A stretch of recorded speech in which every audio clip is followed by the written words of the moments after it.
And now we'll switch to Mark Meckler, Tea Party Patriots co-founder, who joins us. Welcome, Mark. Good morning. So we're talking about the Tea Party. Should we be talking about the Tea Party at all in connection with this? No, I don't think so. I think that's politicizing an enormous human tragedy. I think it's outrageous that the media and some folks in politics jump to that immediately. They look to gain political points out of something that's an enormous human tragedy. I think it shows how dehumanized our political system and our media have become. I think it's very unfortunate. Now, it's not just the media which is jumping. Judson Phillips, the Tea Party Nation founder, sent out an email, and it leads by saying, in a moment, a leftist lunatic destroyed a half a dozen lives. So now, there's no affiliation between you and Mr. Phillips, but if somebody is making the case that this is a political act by a leftist and somebody who's associated with the Tea Party, it's not crazy to follow through on the extension of that argument, is it? No, I would agree with that. And Judson Phillips, he calls himself Tea Party Nation. That's a nation of one. This is the same guy who said that it might be a good idea to connect voting rights with property ownership. So I don't think it's a rational actor saying those things.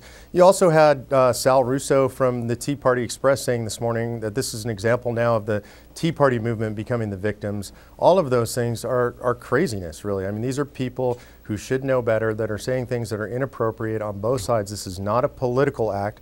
This is an act of a person who's not mentally well, and we should deal with it in those terms. And we should really be dealing with it in terms of the enormous human tragedy. We should be talking about the victims. We should be talking about the service of the federal judge who lost his life. Those are the things we should be focused on, not the politics of the situation. And yet we have in our internet world these days conversations that take place not on television, not through the normal media.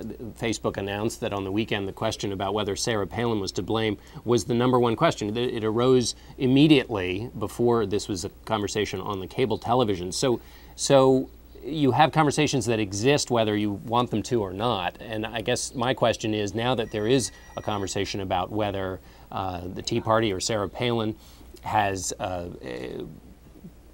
profited by more extreme rhetoric, is that a conversation, if it's going to happen, don't you want to take a part in it and say, wait a minute, you've gone way over the edge here?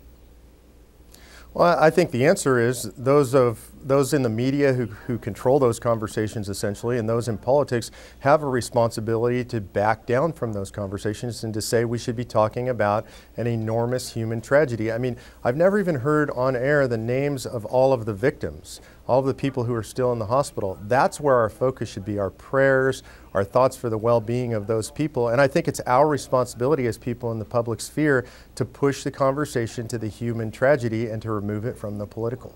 But after, in agreement with you on that, after that happens and is done, is there a place, should there even be a conversation about the level of rhetoric in politics that's connected to this at all?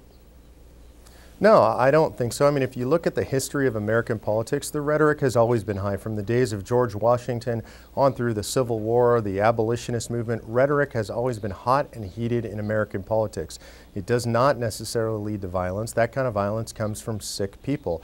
And actually, I think political rhetoric is a healthy thing. You get people out there, they get it out in the public sphere, they can express their opinions. We have more trouble when people are restrained from openly expressing their opinions than we do when people express them.